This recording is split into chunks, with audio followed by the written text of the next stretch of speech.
Well, it would seem like the dance is not over concerning the Electoral Act, Section 8412. Yesterday we were talking about 84.8, now it's 84.12, and it would seem like this is lingering.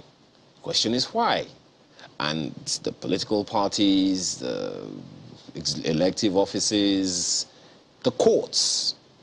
Well, all of this, let's have some conversation and perspectives that will help you make up your mind where to stand. Here in the studio we have Mr. Kunle Adegoke, who is a senior advocate of Nigeria with us. Monday Ubani is a legal practitioner as well and former second vice president, Nigerian Bar Association, joins us virtually from Lagos, as well as Chief Willie Ezugu, Secretary General, Conference of Nigerian Political Parties. Gentlemen, thank you so much for joining us this morning. Thank you. Good morning. Well, let's begin with you. Yeah. Thank you. Good morning.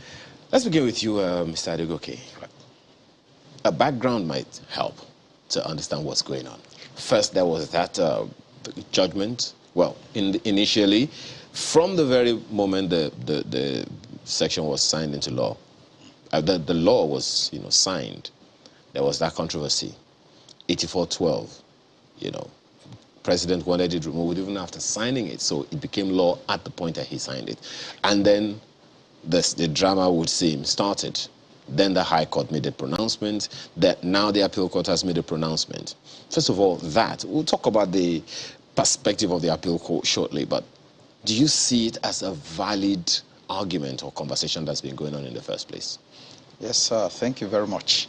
It is naturally expected that when there is a legal innovation brought into existence by a legislature, a lot of interests will be affected and people will give a lot of interpretations that might not be consistent with one another to such a provision. And this is exactly what is happening now. You'll see that Section 8412 actually is novel. It has never been part of our electoral laws before. And with the National Assembly promulgating this into existence, political parties, political appointees, individuals, the general populace will actually be agitated. And that is exactly what is playing out right now. So it is a positive development as far as I am concerned. All we need to look at is what is going to be the determination by the courts of law. So, we may not have a resolution with a decision of maybe a High Court or Court of Appeal as final until probably the Supreme Court pronounces on it. And I think that as it is a positive development. Do you see the Court of Appeal going a different tangent from the Supreme Court going a different tangent from the Court of Appeal? I believe that the provision in itself is unconstitutional. And I very much believe that that is going to be the position of the Supreme Court on this issue. Okay. Well, Ms. Obani, you definitely have some perspectives on this as well, and one is wondering what that is, especially seeing that the conversation has become quite interesting, and especially at a time like this. I certainly agree with you, especially with the kind of reportage, that was carried out by the journalists yesterday. They were giving conflicting opinion, concerning the case and thrown the entire country into confusion as to what was actually decided by the Court of Appeal concerning the matter. The truth of the matter is that the court decided on two issues. One was on the issue of locus. The court was of the firm opinion that the man who came to court in the first place in Omaya had no locus because the act specified who should challenge the Electoral Act. He must be an aspirant. The man that came to court wasn't an appointee. He wasn't an aspirant to any political position. If he was, he didn't disclose that to the court. So the court took that preliminary issue and said the man has no locus. But the court went further, and that is a practice the court has adopted over time. Should I be wrong? And I want to decide this matter on the merit. The merit of the case is that that particular section is clearly... Oh dear. Well, I'm almost certain we're going to get back to Mr. Ubani on that one. But let me quickly bring in Chief Ezugu on this same matter. How the political parties are seeing this issue is what people have found interesting. Now, I don't know what you make of it. There are those who feel with or without that law, it shouldn't even be, it should be a no-brainer that anyone who wants to seek elective posts, who is an appointee, should necessarily just step aside, it would seem, so that he can give attention to that, and then otherwise he will not be able to give full attention to the job for which he's been appointed. What's your take on that? Well, thank you so much. You see, we have been on it. The Conference of Nigerian Political Parties have been on it for the past 1 month plus. There was a press statement issued by the CNPP, then demanded that the central bank governor should resign, or if he's willing to run for any elective post, he should give a letter to Mr. President not less than 3 months in writing. And he did not do so. But when the Conference of Nigerian Political Party came with that press statement advising him to do that, it became like as if we are fighting. We are not fighting. We are just doing the right thing, what the law says. That is what we are doing. And you can see with me, when we even gave ultimatum, they were able to arrange some hoodlums to be able to come out in mass in our, maybe they thought in our demonstration we prepared, just to tell Nigerians that he's not doing the right thing. He's the custodian of monetary fund in Nigeria. Everything about Nigeria, economy and everything under him. And he cannot decide to run for president of this country, whereas he's still a sitting CBN governor. It never happened anywhere in the world. And I'm happy that Mr. President have issued an instruction and order that if you are going to go for elective posts in less than 3 days from now or so, you should resign. And to us, we are not only saying resign, but they must be investigated, because none of them can prove, no matter how they decided. A lot of people say organization bought forms for us, 100 million. We're talking about 100 million naira for a form of most of the ministers, most of the civil servants who are running for the president of this country, paying 100 million naira, 40 million naira. And you know what we're talking, what money is all about, how the economy of this country is being fed. Okay, if you are running for elective posts, why not resign? You still want to sit down in that particular post to steal more money than to run your election. It is almost like robbing Peter to pay Paul. And we're on the ground that the right thing should be done for once in this country. That is why when Mr. President issued that very instruction, the CNPP, we have thanked him, we have congratulated him, we have praised him for the first time, for a long time, that Mr. President is adhering to the yearnings of Nigerians. But Chief Ezeugu, just 1 second on that. If you don't mind me butting in, just to be clear, you just made a statement now saying that some people stole money. Do you have evidence to the effect? Excuse me, can you prove? Look, when you read news, when you watch and listen to news most of the time, you find out the kind of money, the investment that is going on in this country. Some people are governors. After 8 years, check off their salary, check off the salary of the president. I could remember that when Muhammad Buhari, when the fee for his ticket to run for the president of this country, when he came out, was 10 million naira. He was complaining. Then how come today ministers, civil servants are paying 100 million naira? Where did they get the money? Why can't they be investigated?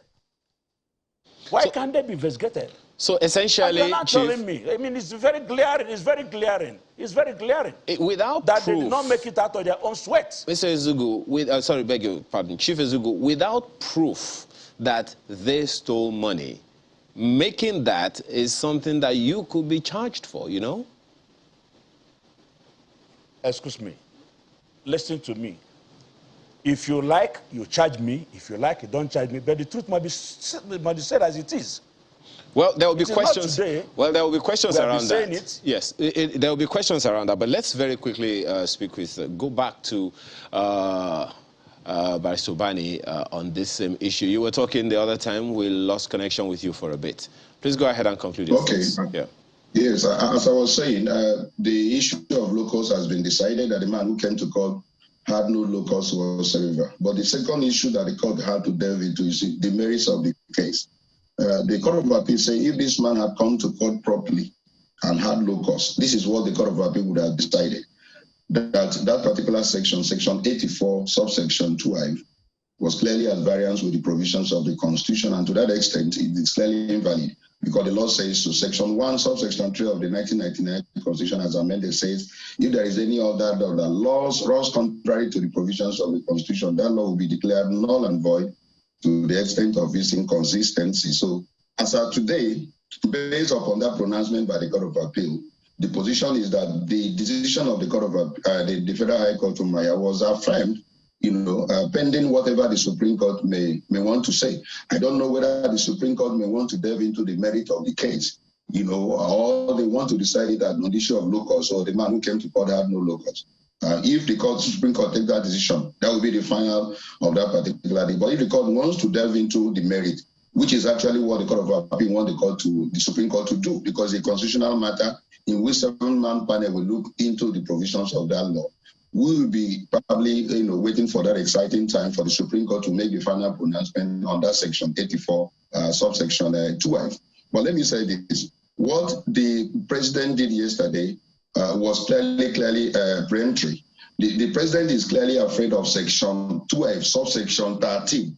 That section says if any political party goes ahead to conduct any primary in which these political appointees participate, that candidate will never be allowed by INEC to contest the general election. In other words, that particular primary will be declared invalid. So every political party is really afraid what will be the final decision of that section 84. And that's why the president had to give that marching order to those who have indicated interest to actually resign, because they cannot be allowed to act as delegates or participate in the entire process. That will render all the primaries of the APC as clearly invalid. So everyone is afraid. That's why they had to take that preemptive action that was taken here, that directive that was given yesterday. That is my thinking concerning that. But as for now, the position of the law is that the Federal High Court decision in Maya was affirmed by the Court of Appeal by saying, if this case had come to me on merit, this is what I would have decided, that particular section is clearly at variance with the provisions of the Constitution. That is the position until the Supreme Court says anything to the contrary. Mr. Obani, I'd like to pick up on the first few points that you made. One specifically, that the journalists were giving conflicting reports about the appeal court's decision. I'd like to ask that, is it the fault of the journalists really, or is it the fault of the court? Because one would assume that the goal of a law is the same.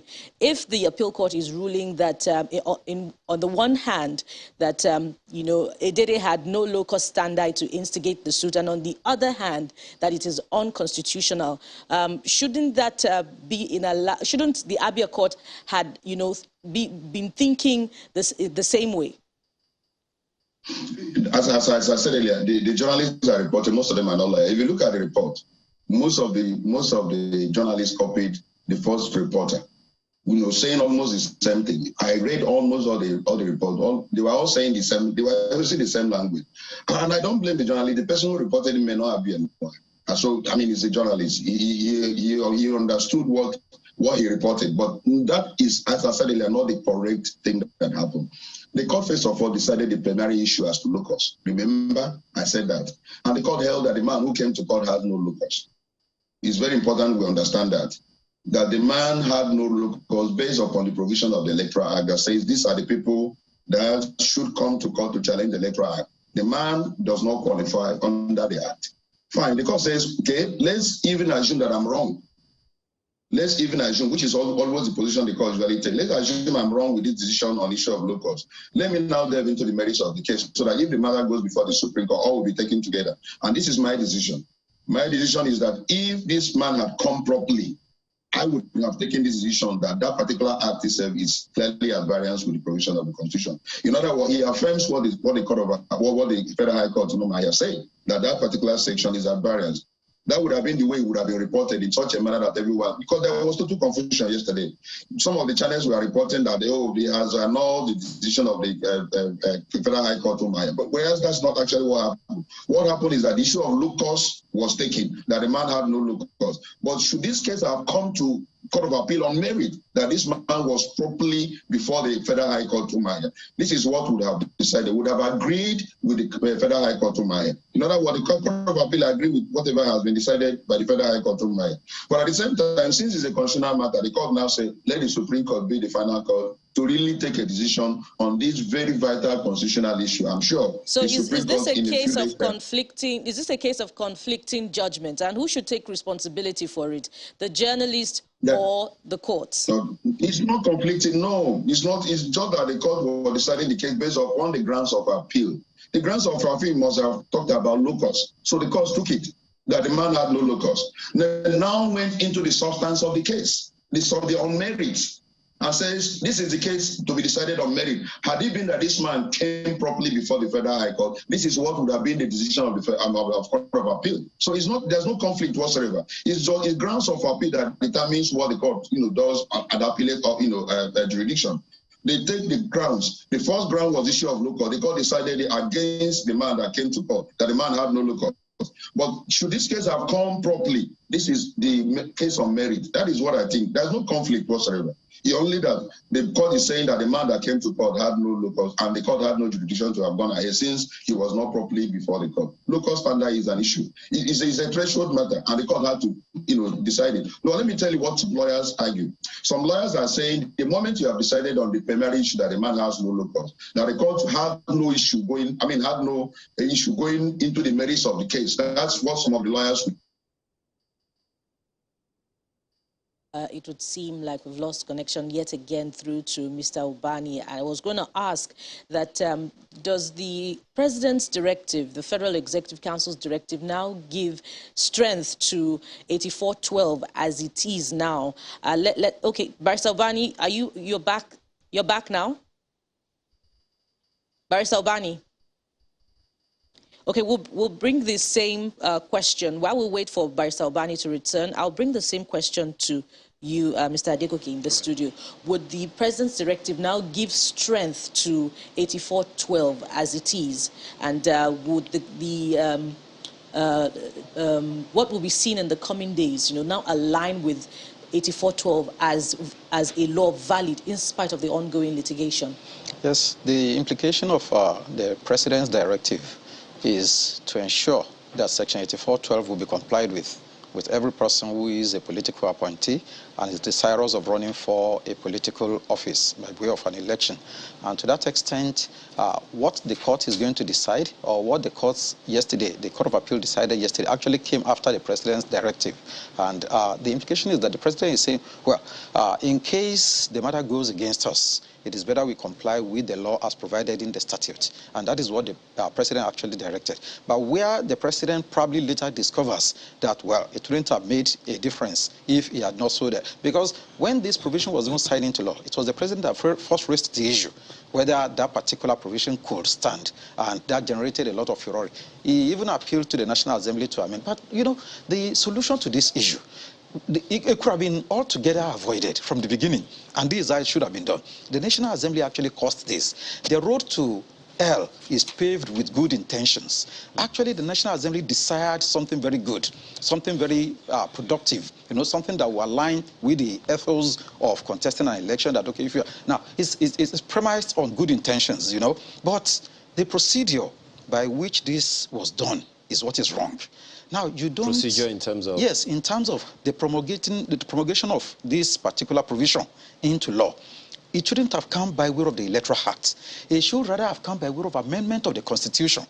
Because the Constitution is the ground norm, is the supreme law that gives validity to all other laws. No law, whether by the National Assembly or State House of Assembly, can run contrary to the Constitution or can make a provision that will even be the same with the Constitution. That's the decision of the Supreme Court in Aineka Musa. Okay. To that extent, now the Constitution has stipulated the conditions for qualification If you want to contest an election in Nigeria, there are 4 basic requirements. You must be a Nigerian by birth. You must have up-to-school certificate. You must be a member of a political party and must have been sponsored by that political party.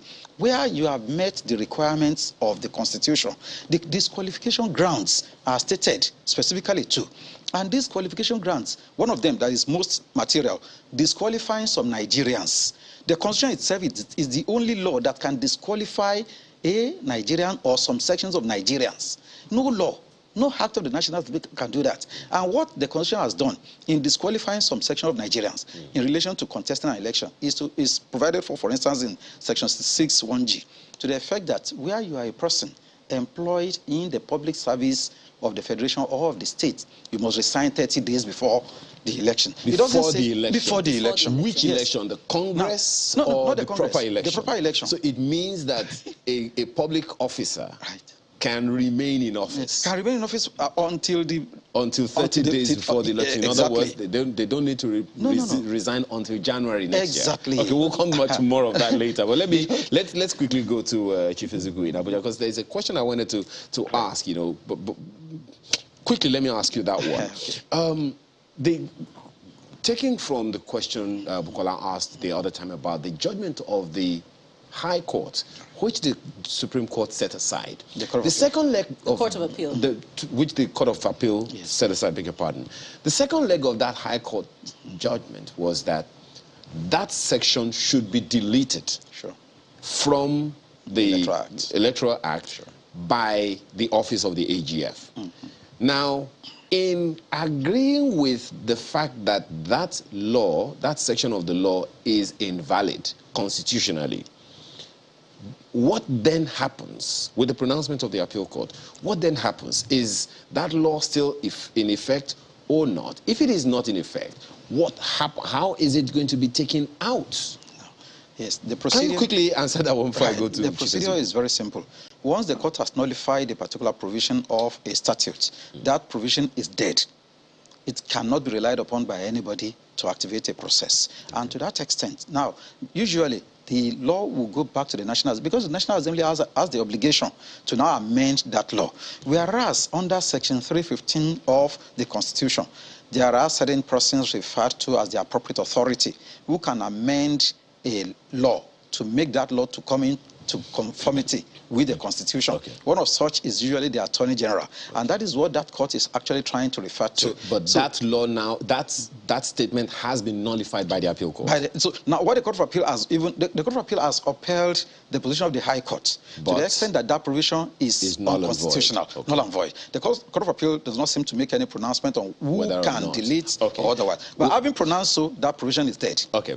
Well, Chief Ezeugu, this conversation is getting more and more interesting. Everyone is looking to the political parties, because it would seem like it is during the elections like this that the political space gets really, really active and interesting. Now, what do you see the role of political parties themselves being in this? There are those who are wondering, since we all know the law, the politicians know the law, political parties know the law, why get to this point in the first place, where we have to struggle with something we know is right or not right for us? Well, a whole lot of people want to get it in a short form. You know the law, you know what the law says, and you still want to go ahead to do something that is wrong. And for example, you see what happened in the High Court in Omar here, where the person who instituted the case has no locus. That is why, you see, most people in Nigeria are busybodies. That is why he went to court to ask for what he did not have the right to do. And I'm happy that the appeal court today had totally, given their rulings. And this is what made most of them now that Mr. President automatically has to give his order for those who are running for political office has to resign. And like I said earlier, that had been the CNBB and CSO stand, that you cannot be in a particular office and you want to run for elective post or you want to join politics, but you will not want to resign. So it is like I said earlier, it's like robbing Peter to pay Paul. Let all of us be on a level playing ground. You know, a businessman, a civil servant, a political appointee, a minister who wants to run an election, leave your office, resign, and come and run an election. That's what the political parties are known for. And they have several political parties. If you are not wanted in the other one and you still have the time frame, you can join another political party. It's allowed, but not question of dragging the National Assembly, you know, like what National Assembly did of recent. In less than few hours or few days, they were able to decide to pass an act. Like I had the learned ones saying that this is supposed to be a constitutional matter, not an act, you know, in terms of law. So automatically, the political parties are still in the right direction, but there are those who are jumping from one political party to the other, are the ones who are causing this problem we are having today. And like I said earlier again, the moment you obey the law, the moment you are on the right path of the rule of every thing you want to do, you have no problem. That is why you see most of people like those who are no longer in civil service today or political appointees today, people like you talk of Pius Anyim them, Peter Obi them, they have no problem because they are qualified to run. In as much as if you are a governor because it's an elective post, you can still run, and you know, if you don't win, you go back to. But when they talk of ministers or appointees of the government, you have to resign because you are not elected. And they are the ones who are causing all this problem for us. Mr. Ezugwu, I'd like to pick up on the same point and take it this time to the National Assembly. The argument of legislators in making the law is that you cannot be in a certain office and be interested in running another office because you'll be shortchanging the country, yes, because one would distract from the other. But when you think about how the National yes, Assembly itself also takes time off, you know, to campaign for re-election, isn't it also guilty of the malady that it's trying to cure? Well, automatically, like people in the National Assembly, they're already politicians. If you are not a politician, you can't be in the National Assembly. You cannot jump into the National Assembly. But we are talking those who are being appointed by the governor or by Mr. President. Like we said earlier, what we have been wrangling with the CBN governor earlier before this time around was for him to resign. And even the CBN Act and Civil Service Rule made it clear that you don't have to participate in anything political if you are in public office, most highly like CBN. And that is why we clamor on it. And why should somebody who is the custodian of our economy today decide to get involved in politics? And he doesn't even want to resign. But before then, he had been a particular party card-carrying member since 2019. Go and check it. And at the same time, he went to court. What does he want to court to do? To make him to run without resigning, or what? But I'm happy that Mr. President has cut that tree down. I'll be asking every person a lefty post, you know, every person every appointee should resign, and he gave them ultimatum. So let's see what goes on. But whatever they are wrangling about, running around and you know, going here and there, does not concern us. The most important is the law is there. The law is very clear. But should both there the be Civil Service Rule Mr. and Ezugwu, the CBN Act. Mr. Ezugwu, should there be a vacuum in the business of legislation? You know, shouldn't the space give room for other interested participants to also, you know, enter into?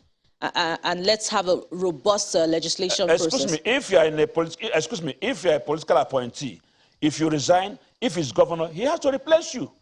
There's not like vacuum there. As you are putting up your letter for resolution, he's appointing another person to replace you. You are not, it's not your father's place. You are not the only person that has to be there. And it's very baffling for what the CBN governor did or is doing. It's very, very baffling. Others can have some excuses here and there because they are in politics, and that was why they are appointed. But you look at something like CBN, yes, it's appointed by the president. But he climbed. He was like somebody like a civil servant that climbed up to become from the banking industry to become CBN governor, appointed as CBN governor. And he knows the rules that guide the CBN governor and the deputy governor of CBN.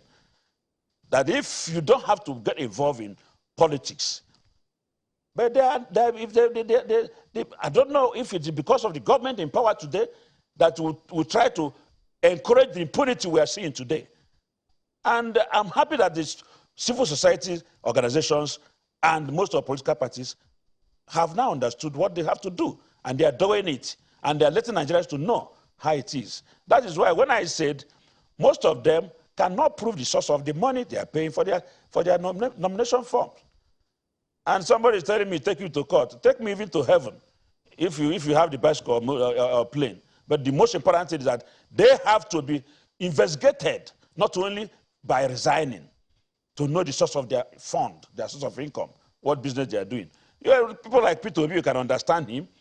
He started from scratch as a businessman. People like Pius, like I mentioned, Ohuabunwa, name them. But you cannot be using public fund to run an election that's supposed to be very neutral to every person.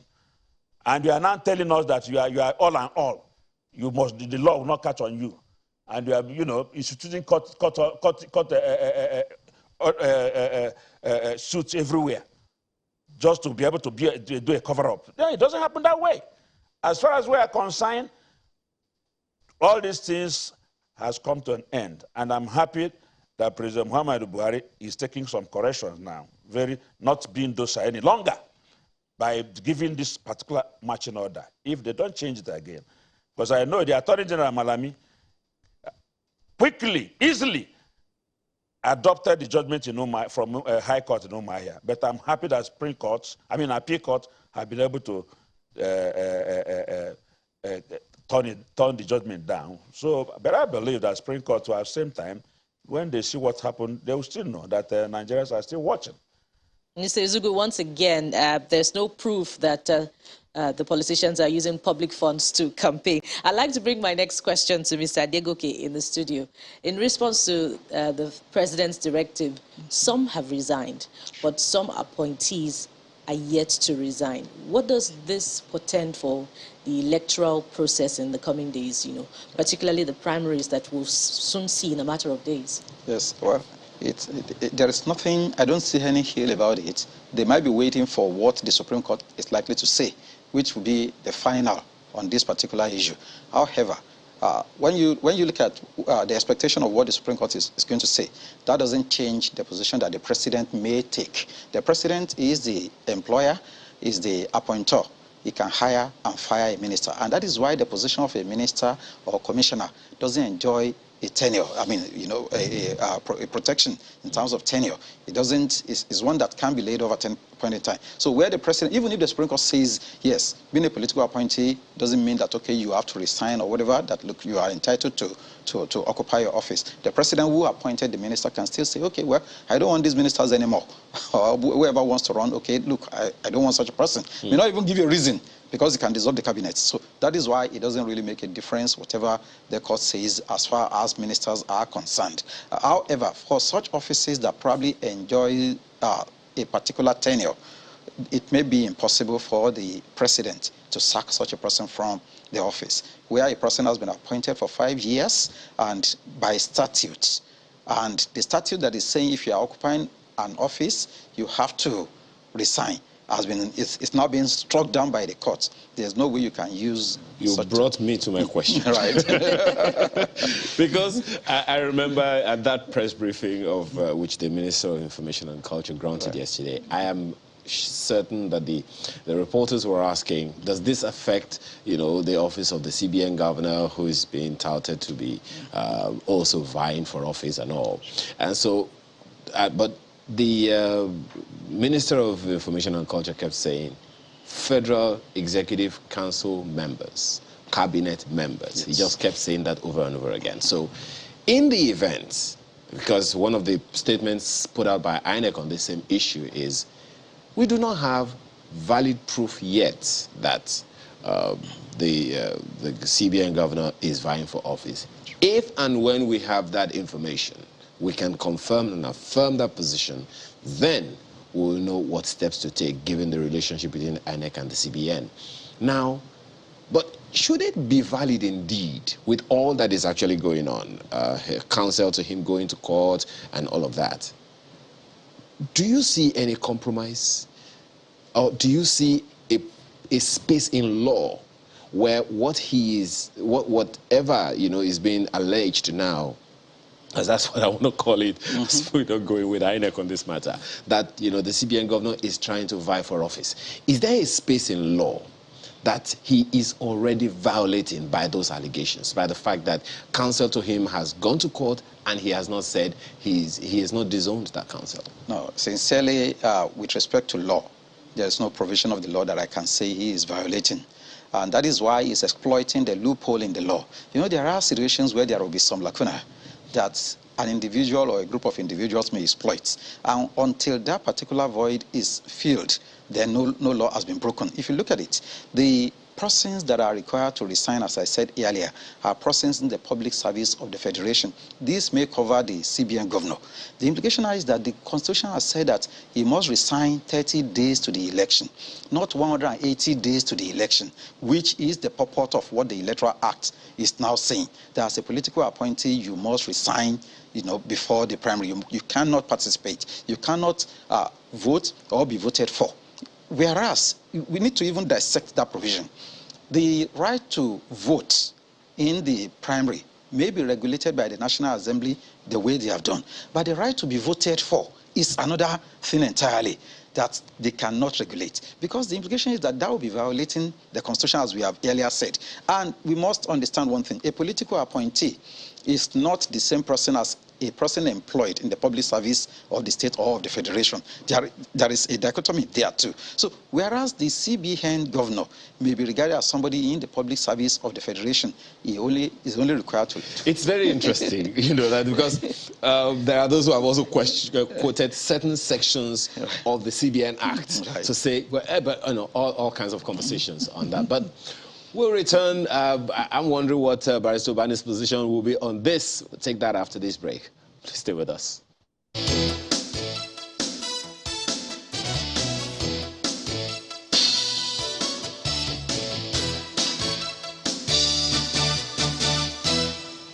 Thanks for staying with us. Barrister Obani, I would like you to speak to that ambit as well. The CBN governor was also appointed, though statutorily. Others, the ministers, they're different. So has he, you've heard Mr. Adegoke said, well, the CBN governor hasn't broken any law per se. Do you agree with him? Well, people were quoting civil service rule. I don't think the central bank governor is a civil servant. He's a public servant. He was appointed by the president, and his job is also tenure. But I find it very difficult, to actually reconcile the fact that this is a man that is managing the monetary policy of the Federal Republic of Nigeria, not of APC or of any political party. That man that is managing that particular monetary policy of the Federal Republic of Nigeria is partisan. He's a member of a political party. I find it a bit difficult, as a human being, to actually reconcile that position, and also to reconcile the position that same person that is managing the monetary policy of the Federal Republic of Nigeria is gunning for the presidency of the country and has not deemed it necessary at this juncture to resign.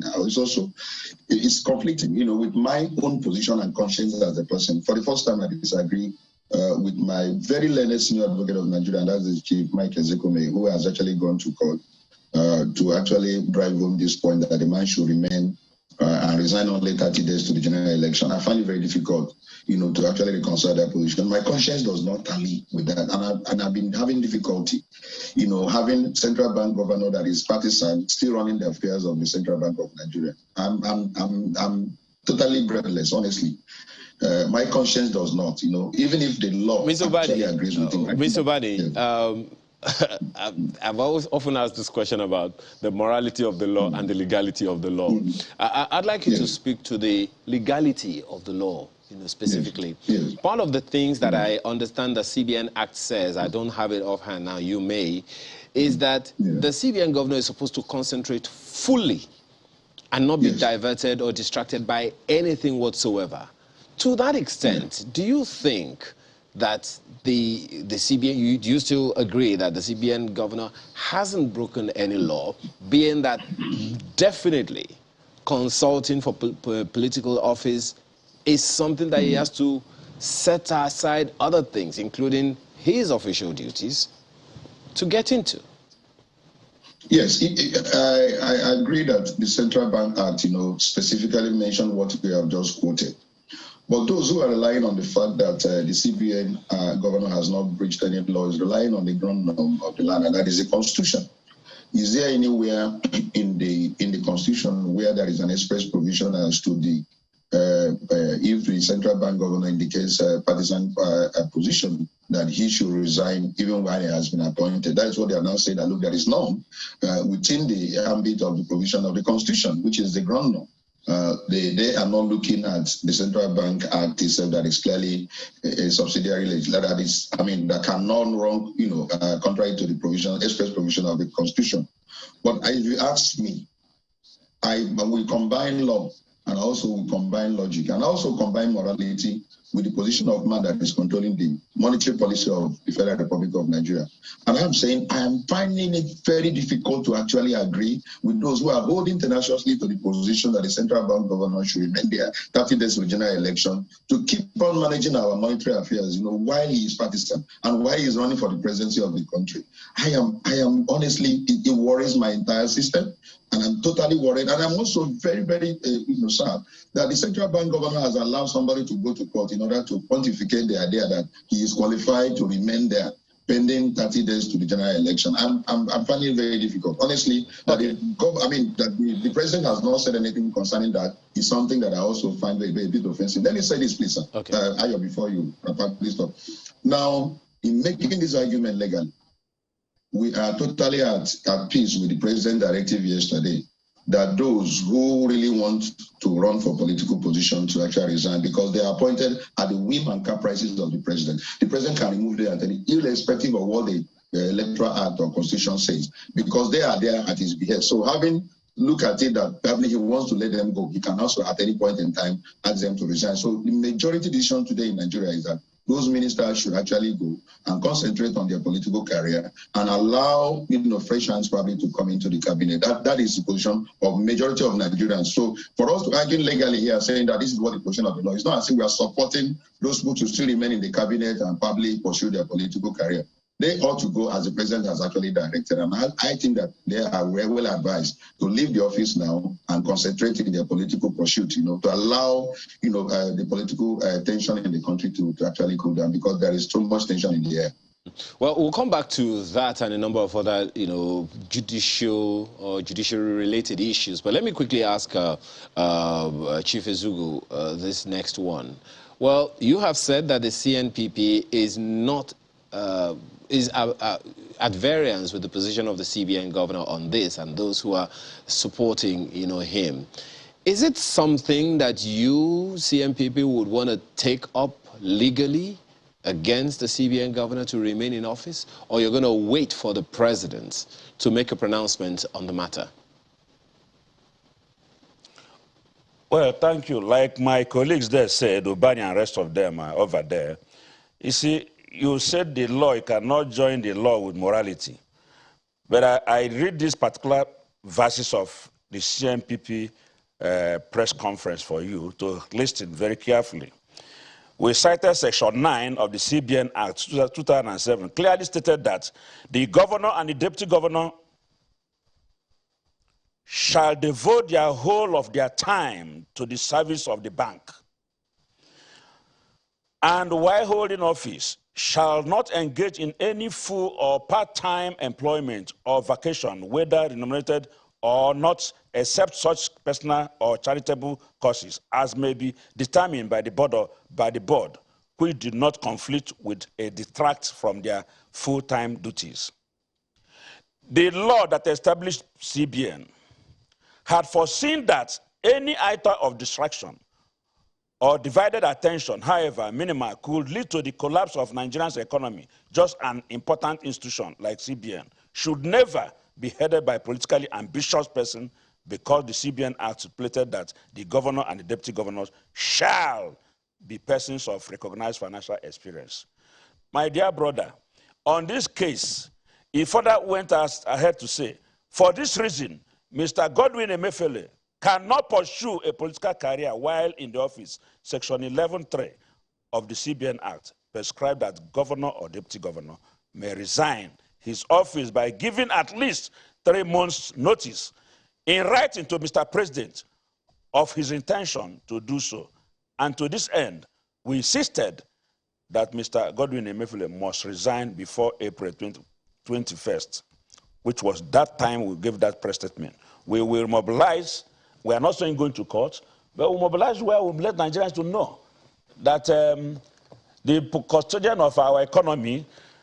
I'm even happy that INEC has come up to say that it is not safe, that all the sensitive electoral materials are being kept in CBN, and the same person of the CBN governor is now running for president. So tell me the moral. If you are talking of law and moral cannot come inside, then that means that you kill somebody and use your law terms and give your judgment. At times, conscience and morality should come in.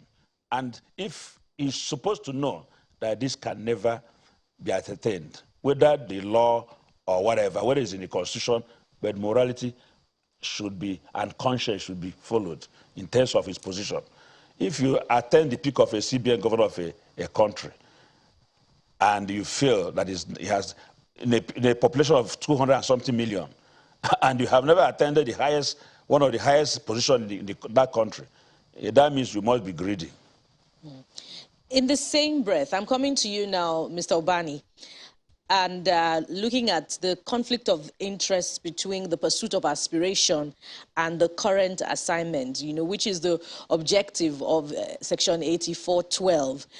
Let me relate it to Ayo's point about the morality of the law and the legality of the law. I'll go back yet again to my point about the legislators. Mr. Obani, shouldn't what being good for the goose also be good for the gander? The National Assembly has currently thinned out, because legislators will begin to campaign for re-election.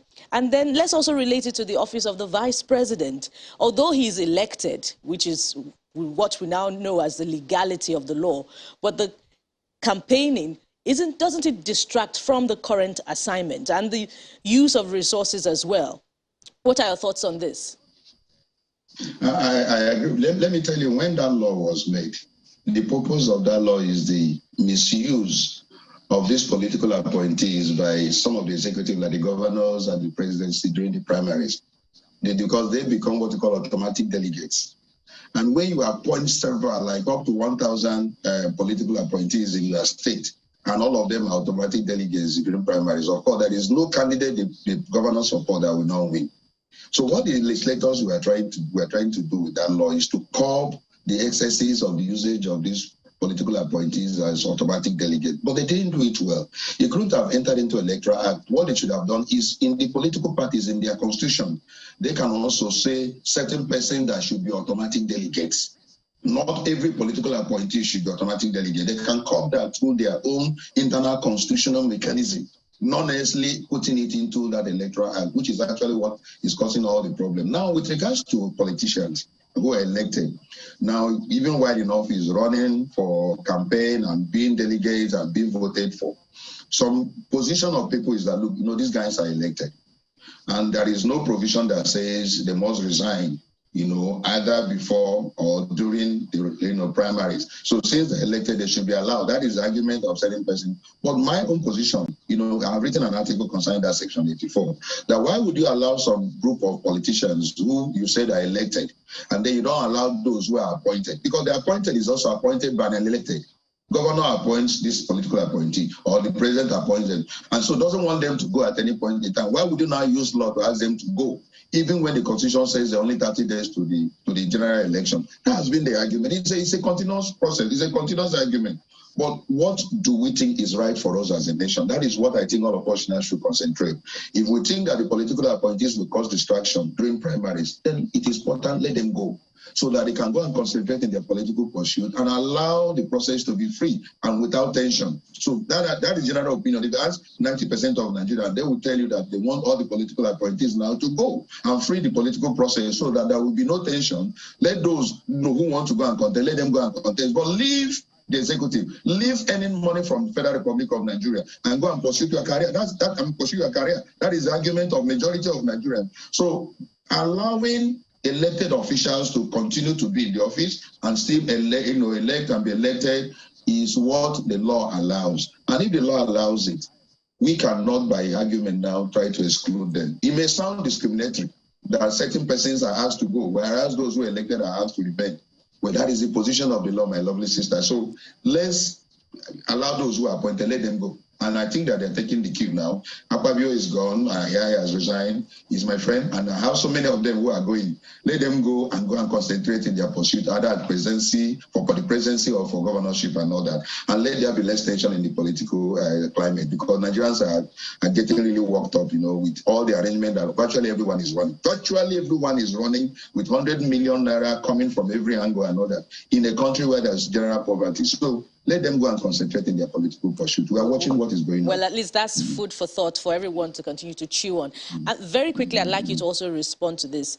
The Senate, in its initial reaction to the Abia State ruling, was that if the contention over its legislation is allowed to continue, it would place a question mark on its competence as a, as a parliament, as a competent parliament. What are your thoughts on this?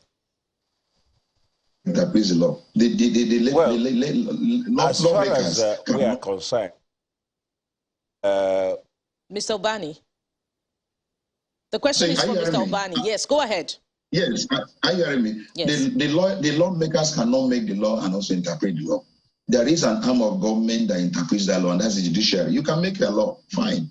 Now, if that law comes before the court for proper interpretation, it's the judicial system that does interpret it. So let them not get offended if at the end of the day their law is shut down by the court or nullified by the court, because the Constitution has allowed the judiciary to do that. I don't want senators to be angry at any point in time their legislation is being challenged and they probably feel offended if it's nullified, because there is an arm that is actually authorized by the Constitution to interpret and give a proper perspective to whatever law they have actually enacted. That is what has happened with Omaya Federal High Court. And now the Court of Appeal, as I said, they have affirmed that decision, saying if this matter has come to me on merit, this is what I would have decided, that that particular section is at variance with the provisions of the Constitution. And then we're waiting for the Supreme Court to have the final say. So they shouldn't get worried or get offended if their act is actually being interpreted by the arm of government that is authorized to do that. Well, gentlemen, you will agree with me that this is an endless conversation because another angle that we haven't even touched is the NJC guidelines. Quickly, very, very quickly, Mr. Adigoke, what do you make of those guidelines that the NJC has put out, literally restricting jurisdiction of certain litigations? Yes, the guidelines are only trying to enforce the provisions of the Constitution vis-a-vis the various acts that established most of the courts. What made it necessary? Yes, it has become necessary because a lot of conflicting decisions are coming from different angles. You see the High Court in Abuja determining a particular case which will run contrary to maybe an existing authority and some other things like that. However, you find a situation where people are even forum shopping. A case will originate from Gombe, and people will now come and file an action at the Abuja High Court, which doesn't even have the jurisdiction in the first place. You are supposed to institute an action where the cause of action actually arose, and not now travel to another jurisdiction where you feel that I did a case at the level of the Supreme Court, Melatarki, and in that case, the Supreme Court had to even condemn the position of the Abuja High Court, taking a case that came, I think it was also from Gombe, that the Abuja High Court territorial jurisdiction will not extend beyond the Federal Capital Territory. So for it to now take a case coming from probably Abia State and what have you, and majority of our politicians are running to Abuja Federal. I don't know what they feel with those judges. Maybe those judges are quite very sympathetic to cases coming from outside jurisdiction or whatever. So now this is what is called forum shopping in law. And we now have a situation where a lot of conflicting decisions are coming up. And you find a situation where somebody will file an action in Umahia, another will go and file in the KB just to find where they feel that, okay, they can get a free. So the guidelines are now saying, no, where the cause of action arose in a particular state, go and file your action there. If there is a federal, practically in most of the states, there are federal high courts. Now, if the cause of action ought to go to a federal high court, if it is something that can go to the state high courts are there. Don't run to Abuja, otherwise but where the cause of action has a connection with maybe another state, there are the guidelines talk about, extra territorial cases, whereby a case may originate actually in Osun, and you discover that a part of it also occurred in Oyo. In such a situation, okay, now, yes, you may file in either of the two states, but that particular state in which you are filing must have a connection with it. For instance, where the action you are trying to restrict, the person you are trying to restrict, let us say is INEC, and what is to be carried out is going to be in Abuja, then you may be able to file in Abuja. Okay. But when you're saying the decision taken in Osun runs contrary to your right to contest and what have you, go back to Osun and file your case there. Well, it definitely is an endless conversation which we will keep following up on. We have to thank you very much for being here this morning. Thank you. Gentlemen, we're most appreciative. Kunle Adegoke is a senior advocate of Nigeria here in our studio. Monday Ubani, former second vice president of the NBA. Thank you so much for your time this morning, as well as Willie Ezugo, who is Secretary General, Conference of Nigerian Political Parties. Gentlemen, thank you so much for your time and your thoughts this morning. You're most welcome. Thank you very much. So, one of the issues we have dealt with is the opinion of the presidency, particularly the pronouncement of the president on this matter. That's next. Stay with us.